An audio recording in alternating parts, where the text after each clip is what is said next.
अब देखो आज भाई एकदम हम महा खतरनाक टेक्निक लगाने वाले थे। इस बोले पत्थर के अंदर घुसने वाले थे और ऊपर वाले फैक्ट्री का जो बंदा नीचे आके गांड ई लेने आएगा उसको एकदम इसके अंदर से ही पेल देने वाले थे। अब देखो हम पूरा स्क्वाड भैया इस पत्थर के अंदर पे ही घुस जाते हैं। उसके बाद वेट करते हैं कि बांदा कब आए, बांदा कब आए। अब देखो ये वाला टेक्निक एकदम सीक्रेट तड़कता भड़कता है। अब तो हम वेट कर रहे पर पट्टा से एक पकड़ा आ जाता है। चुप। हाँ, रुको, फायर मत करो। Enemy down.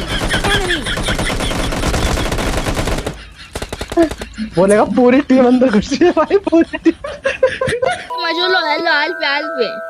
Hello hello.